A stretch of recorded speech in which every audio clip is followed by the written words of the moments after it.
11월 29일 월요일 매일 성경 묵상을 시작하겠습니다. 오늘 우리에게 주신 하나님의 말씀은 사사기 13장 1절에서 14절까지의 말씀입니다. 사사기 13장 1절에서 14절까지의 말씀을 제가 봉독하겠습니다. 이스라엘 자손이 다시 여호와의 목전에 악을 행하였으므로 여호와께서 그들을 40년 동안 블레셋 사람의 손에 넘겨주시니라. 소라 땅의 단지파의 가족 중에 마노아라 이름하는 자가 있더라. 그의 아내가 임신하지 못함으로 출산하지 못하더니 여호와의 사자가 그 여인에게 나타나서 그에게 이르시되 보라, 내가 본래 임신하지 못함으로 출산하지 못하였으나 이제 임신하여 아들을 낳으리니 그러므로 너는 삼가 포도주와 독주를 마시지 말며 어떤 부정한 것도 먹지 말지니라. 보라, 내가 임신하여 아들을 낳으리니 그의 머리 위에 삭도를 대지 말라.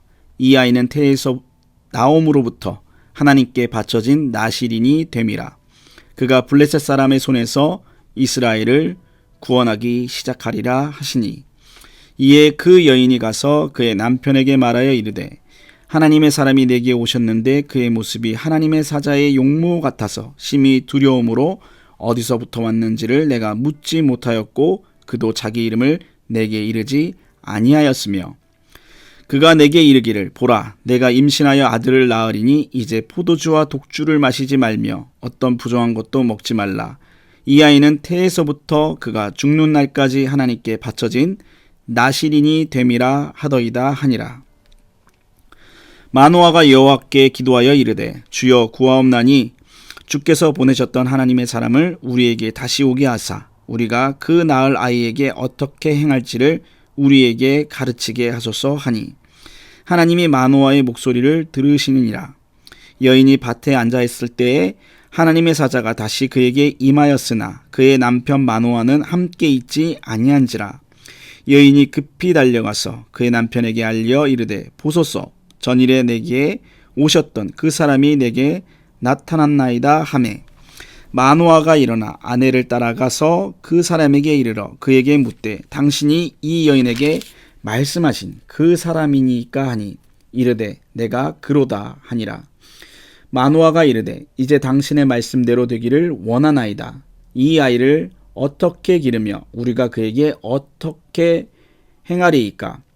여호와의 사자가 마노아에게 이르되 내가 여인에게 말한 것들을 그가 다 삼가서 포도나무의 소산을 먹지 말며 포도주와 독주를 마시지 말며 어떤 부정한 것도 먹지 말고 내가 그에게 명령한 것은 다 지킬 것이니라 하니라.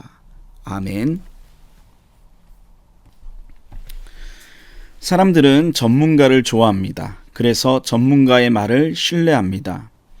물론 우리는 전문가의 말을 신뢰해야 합니다. 부동산에 대해서 모른다면 부동산 전문가를 신뢰해야 하고 금융에 대해서 모른다면 금융 전문가를 신뢰해야 합니다.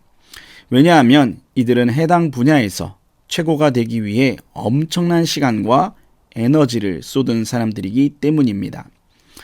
신앙생활도 마찬가지입니다. 우리는 바른 신앙과 건강한 영적 생활을 위해 신앙 전문가를 신뢰해야 합니다. 여러분, 그 전문가가 누구이겠습니까? 바로 목회자들입니다. 목회자들은 신앙의 전문가입니다. 이들은 여러분의 신앙과 영적 유익을 위해 밤낮 없이 고민하고 기도하는 사람들입니다. 히브리서 13장 17절입니다. 너희를 인도하는 자들에게 순종하고 복종하라. 그들은 너희 영혼을 위해 경성하기를 자신들이 청산할 자인 것 같이 하느니라. 그들로 하여금 즐거움으로 이것을 하게 하고 근심으로 하게 하지 말라. 그렇지 않으면 너희에게 유익이 없느니라. 히브리서 13장 17절은 목회자에게 순종하는 것이 유익하다고 말씀하고 있습니다. 왜 그런 것입니까? 목회자들은 성도들의 유익을 위해서라면 시간과 에너지를 아끼지 않기 때문입니다. 이렇게 신앙의 유익을 위해서는 목회자의 말에 권위를 두고 순종하는 것이 중요합니다. 그런데 여기서 우리가 한 가지 주의해야 할 것이 있습니다. 그것은 바로 예상치 못한 곳에서 들려오는 하나님의 음성입니다.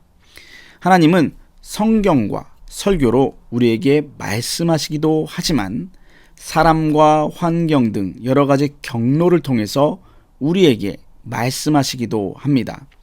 특히 우리가 생각지도 못한 사람을 통해서 우리에게 말씀하십니다. 오늘 본문 2절, 3절입니다. 소라 땅에 단지파의 가족 중에 마노아라 이름하는 자가 있더라. 그의 아내가 임신하지 못함으로 출산하지 못하더니 여호와의 사자가 그 여인에게 나타나서 그에게 이르시되 보라, 내가 본래 임신하지 못함으로 출산하지 못하였으나 이제 임신하여 아들을 낳으리니. 오늘 본문은 단지파 마노아 부부에게 임한 하나님의 사자 이야기입니다. 하나님은 아이를 갖지 못해 고통 가운데 있던 마노아 부부를 찾아오셨습니다. 그리고 그들에게 아들을 주시겠다고 말씀하셨습니다. 그가 바로 그 유명한 삼손입니다. 하나님은 불임의 고통 가운데 있던 부부에게 찾아오셔서 복된 소식을 주셨던 것입니다. 그런데 여기서 특이한 점이 발견됩니다. 그것은 바로 계시를 받은 사람이 마노아가 아니라 마노아의 아내였다는 사실입니다. 오늘 본문은 특히 마노아라 이름하는 자라고 마노아의 이름을 강조하고 있습니다. 그만큼 오늘 본문에서 마노아는 그의 아내보다 상대적으로 높은 위치에 있다는 것을 알 수 있습니다. 그렇다면 하나님의 말씀은 당연히 남자이면서 이름이 있던 마노아에게 임하는 것이 당연할 것입니다. 그런데 하나님의 사자는 마노아가 아닌 그보다 상대적으로 낮은 위치에 있던 그의 아내에게 나타나셨습니다. 당시 문화적 상황에서 여자는 사람 취급을 받지 못했습니다. 법정에서 증언도 못했을 뿐더러 증언하더라도 증거 능력을 인정받지 못했습니다. 여성은 그냥 낮은 자 중에 낮은 자였습니다. 본문도 그런 상황을 반영하듯 마노아의 아내의 이름은 전혀 언급하지 않고 있습니다. 그저 마노아의 아내를 그 여인 또는 그의 아내라고만 언급하고 있습니다.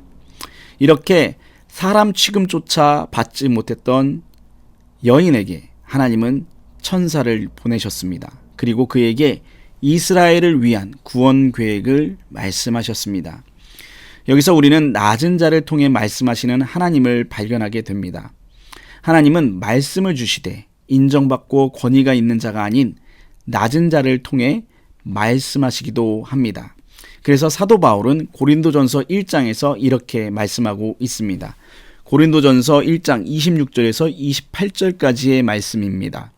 형제들아, 너희를 부르심을 보라. 육체를 따라 지혜로운 자가 많지 아니하며 능한 자가 많지 아니하며 문벌 좋은 자가 많지 아니하도다.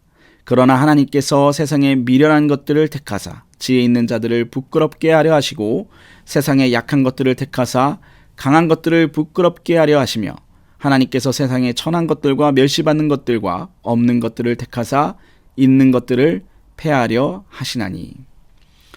이렇게 하나님은 낮은 자를 통해 말씀하시기 때문에 우리는 나보다 못한 이들, 나보다 어린 이들, 나보다 권위 없는 이들을 통해서 들려오는 하나님의 말씀을 들을 줄 알아야 합니다.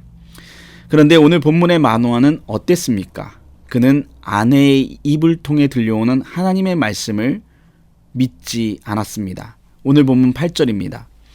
마노아가 여호와께 기도하여 이르되 주여 구하옵노니 주께서 보내셨던 하나님의 사람을 우리에게 다시 오게 하사 우리가 그 낳을 아이에게 어떻게 행할지를 우리에게 가르치게 하소서 하니. 마노아는 아내가 하나님의 사자를 만났고 하나님의 사자가 말씀한 계시를 들었다 그렇게 말했음에도 불구하고 그녀의 말을 듣지 않았습니다. 그는 오히려 하나님께 기도하여 하나님의 사자를 다시 보내달라고 기도했습니다. 은혜가 많은 하나님은 마노아의 기도를 들어주셨습니다. 그래서 하나님의 사자를 다시 보내주셨습니다. 그런데 하나님의 사자를 마노아에게 보내지 않으시고 다시 마노아의 아내에게 보내주셨습니다. 결국 마노아는 그의 아내를 따라가서야 하나님의 사자를 직접 만나볼 수 있었습니다. 여러분, 이것이 우리에게 의미하는 바가 무엇입니까? 하나님의 말씀은 나보다 낮은 자를 통해 들려올 수 있다는 것입니다. 그렇기 때문에 우리는 늘 낮은 자세로 하나님의 말씀을 듣고자 하는 겸손한 자세를 가져야 하는 것입니다. 예전에 가족들과 함께 마트에 간 적이 있습니다. 그런데 하필 그 날은 공휴일이었습니다. 그래서 주차할 곳을 찾기가 정말 힘들었습니다. 그렇게 주차 공간을 찾기 위해서 빙비 돌다가 마침 한 공간을 발견하게 되었습니다. 그런데 그곳은 임산부 전용 주차 공간이었습니다. 저는 이곳에 주차하면 되겠다 이렇게 생각을 했습니다. 그런데 이런 저의 생각을 알았는지 첫째 아이가 이렇게 말하는 것입니다. 아빠, 거기는 임산부 주차 공간이에요. 그런데 우리 중에는 임산부가 없어요. 이게 무슨 말입니까? 임산부 주차 공간에 주차하지 않아야 한다는 그러한 말입니다. 저는 순간 그게 무슨 대수냐 이렇게 생각을 했습니다. 주차할 공간도 없는데 빈 곳 찾았으면 그곳에 해도 괜찮지 않을까 이렇게 생각을 했던 것입니다. 하지만 마음을 바꿨습니다. 비록 아이의 말이지만 하나님께서 목회자인 저에게 주시는 음성이라고 생각을 했습니다. 그래서 차를 돌려 다른 빈 곳에 주차를 했던 기억이 있습니다. 살다 보면 이렇게 하나님은 의외의 곳에서 음성을 주십니다. 어쩔 때는 자녀를 통해서, 또 어쩔 때는 부하 직원을 통해서 말씀해 주십니다. 그럴 때 우리는 그것을 주님의 음성으로 들을 수 있는 겸손한 마음을 가져야 합니다. 때로는 저희 아내가 저에게 기도하라는 소리를 할 때가 있습니다. 아내는 제가 지치고 힘들어할 때 주로 기도하라고 많이 이야기를 합니다. 그럴 때 저는 속으로 짜증을 낼 때가 있습니다. 아무렴 제가 목회자인데 기도해야 한다는 것을 모를 리 있겠습니까? 저는 누구보다도 어려울 땐 기도해야 한다는 것을 잘 알고 있습니다. 그래서 아내로부터 그런 소리를 들으면 마음이 어렵고 또 반감부터 생깁니다. 그러나 얼마 안 가서 다시 마음을 고쳐 먹습니다. 주님이 기도하라고 아내를 통해 말씀하시는구나 이렇게 생각을 합니다. 그리고 다시 기도의 자리로 나아갑니다. 그러면 기도를 통해 힘을 얻는 것을 경험하게 됩니다. 사랑하는 성도 여러분, 하나님은 우리에게 늘 말씀하고 계십니다. 성경을 통해 또 설교를 통해서 목회자를 통해서 말씀하십니다. 하지만 하나님은 나보다 낮은 일을 통해서도 말씀하십니다. 나보다 어린 사람, 나보다 낮은 사람, 나보다 권위가 없는 사람을 통해서 말씀하실 때가 많습니다. 그럴 때 우리는 이 말씀을 놓치지 않고 순종할 수 있도록 겸손한 자세를 가져야 합니다.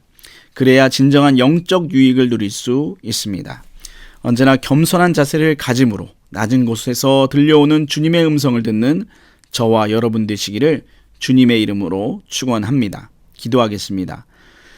하나님 아버지, 이 새벽을 깨워주시고 말씀과 기도로 하루를 시작하게 하심에 감사드립니다.